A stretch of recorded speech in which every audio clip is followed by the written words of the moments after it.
اللہ رب ذوالجلال کی ذات کا بہت بڑا احسان اور کرم ہے کہ مالک کائنات نے ہمیں بے شمار نعمتوں سے نوازا ہوا ہے، اور یہ وہ نعمتیں ہیں جو اللہ تعالیٰ نے ہمیں بن مانگے بغیر مانگے عطا فرمائی ہیں۔ اندازہ لگاؤ جب مانگیں گے تو اللہ تعالیٰ کتنا عطا فرمائے گا۔ بس مالک کائنات پروردگار عالم اللہ جل جلالہ ہر لمحہ ہر گھڑی ہم سب کو صحیح معنوں میں شکر ادا کرنے کی توفیق نصیب فرمائے۔ پیارے عزیز بھائیوں، مرنے کے بعد سب سے پہلے حساب نماز کا ہوگا۔ نماز کے بارے میں پوچھا جائے گا کہ وقت ملا ادا کیوں نہیں کی، وقت ملا نماز کیوں نہیں پڑھی، وقت ملا سجدہ ادا کیوں نہیں کیا، وقت ملا میرے گھر کے اندر کیوں نہیں آیا۔ جتنی مسجد کا فاصلہ کم ہے، جتنی مسجد نزدیک ہے، قیامت کے دن اتنا ہی بڑا سوال ہوگا کہ چند قدم کے فاصلے پر مسجد موجود تھی لیکن تو چل کر میرے گھر میں نہ آ سکا۔ ہر جگہ پر جانے کے لیے پاؤں استعمال کیے، ہر جگہ جانے کے لیے تو نے طاقت کا استعمال کیا، ہر جگہ جانے کے لیے تو دوڑتا پھرتا بھاگتا رہا، لیکن میرا گھر چند قدم کے فاصلے پر تھا۔ مجھے بتا تو میرے گھر میں کیوں نہیں آ سکا۔ میرے پیارے بھائیوں، جس کا گھر مسجد سے 10 قدم کے فاصلے پر ہے، اب وہ کتنی گھبراہٹ کے عالم میں ہوگا، کتنی پریشانی کے عالم میں ہوگا۔ وہ جس کا گھر مسجد سے 20 قدم کے فاصلے پر ہے، وہ کتنی مشکلات کے اندر ہوگا۔ اے کاش میں تو سوچ ہی نہ سکا، مجھے پتہ ہی نہ چل سکا کہ میرا خزانہ 20 قدم کے فاصلے پر موجود تھا، میری کامیابی 20 قدم کے فاصلے پر موجود تھی، میری کامیابی 10 قدم کے فاصلے پر موجود تھی، میری کامیابی 50 قدم کے فاصلے پر موجود تھی، لیکن میں جا ہی نہ سکا، میں پا ہی نہ سکا، میں دیکھ ہی نہ سکا، مجھے اندازہ ہی نہ ہوا کہ میں کہاں جا رہا ہوں، یہ مسجد ہمیں کیوں بلا رہی ہے، مسجد کے اندر سے صدائیں کیوں گونج رہی ہیں۔ پیارے بھائیوں، شیطان نے صرف ایک سجدے کا انکار ہی تو کیا تھا۔ اس نے کون سا زنا کیا، اس نے کون سا قتل کیا، اس نے کون سی رشوت لی، اس نے کون سی فحاشی پھیلائی، کون سی عریانی کی، وہ کون سا دنگا فساد کے اندر مبتلا ہوا۔ ایک سجدے کا انکاری قیامت کے صبح تک ملعون ٹھہرا، ایک سجدے کا انکاری قیامت کے صبح تک لعنتوں کے اندر بھٹکتا رہے گا، جسے پروردگار کی رحمت کا سہارا کوئی نہیں، وہ محروم کر دیا گیا۔ تم میرے عزیز بھائیوں، جس زمین پر سجدہ ادا نہ ہو، جس زمین پر کوئی اللہ کو پکارنے والا نہ ہو، اس سے بڑا بھی کوئی جرم ہو سکتا ہے، اس سے بڑا بھی کوئی گناہ ہو سکتا ہے۔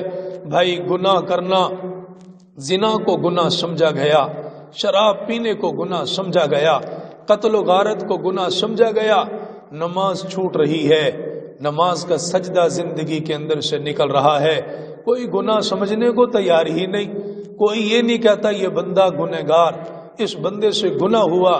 پیارے عزیز بھائیوں، نماز کا چھوڑنا شراب پینے سے بھی بڑا گناہ ہے، نماز کا چھوڑنا چوری کرنے سے بھی بڑا گناہ ہے، نماز کا چھوڑنا قتل کرنے سے بھی بڑا گناہ ہے، نماز کا چھوڑنا زنا سے بھی بڑا گناہ ہے۔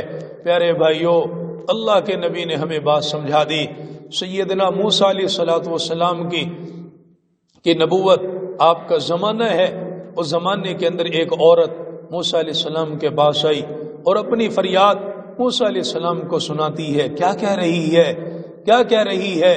پیارے بھائیوں، پلٹ آؤ، زندگی کا حصہ چھوٹا سا حصہ ہے، عارضی حصہ ہے، وقتی زندگی ہے، لمبی زندگی تو اللہ نے آخرت میں رکھی ہے جو کبھی ختم نہیں ہو سکتی، جس کے اوپر کبھی زوال نہیں آ سکتا، جہاں کبھی نعمتیں مرجھا نہیں سکتی۔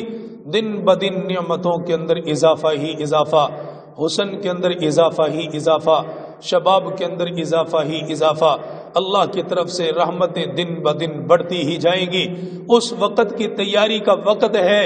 موسیٰ علیہ السلام کے پاس عورت آئی، اپنا درد دل، اپنا حال موسیٰ علیہ السلام کو سنایا، اور کیا کہہ رہی ہے؟